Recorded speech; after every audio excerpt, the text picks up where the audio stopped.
অনলাইনে বিক্রি হচ্ছে গাঞ্জা, মদের মতো জিনিসপাতি, বেড়ে যাচ্ছে দুশ্চিন্তা। কি শুনে অবাক হলেন এই তথ্যটি শুনে অবাক হলেও কিছুই করার নেই, এটি বাস্তবতা। এখন ডিজিটাল উপায়ে বিক্রি করা হচ্ছে মাদক দ্রব্য।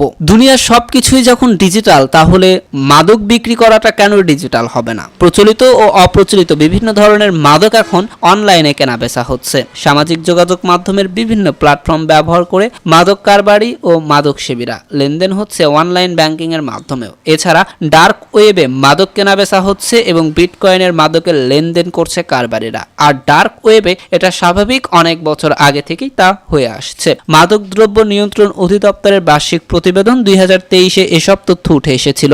সংস্থাটির পর্যালোচনায় বলা হয়েছে, মূলত প্রযুক্তির কল্যাণে সারা বিশ্বের মধ্যে যোগাযোগ অনেক সহজ হয়ে গেছে, যার ফলে সারা বিশ্বেই মাদকের বাজার যেমন বড় হচ্ছে, তেমনি নতুন নতুন মাদক বিশ্বের বিভিন্ন প্রান্তে ছড়িয়ে পড়ছে। এই নিয়ে নতুন উদ্বেগও তৈরি হয়েছে।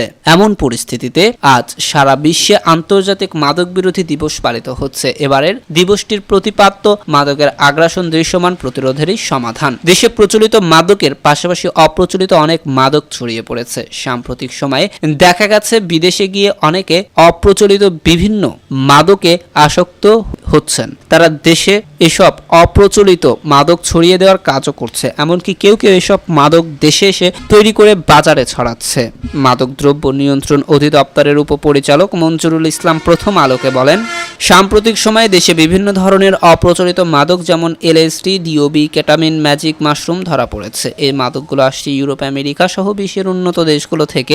ডিএনসির ওই কর্মকর্তার ভাষ্য, বিদেশে পড়তে যাওয়াদের কেউ কেউ অপ্রচলিত বিভিন্ন মাদকে আসক্ত হন। তাদের অনেকেই মাদক সেবী বন্ধু বান্ধবের জন্য কুরিয়ার সার্ভিসে পার্সেল করে এসব মাদক বিদেশ থেকে পাঠান।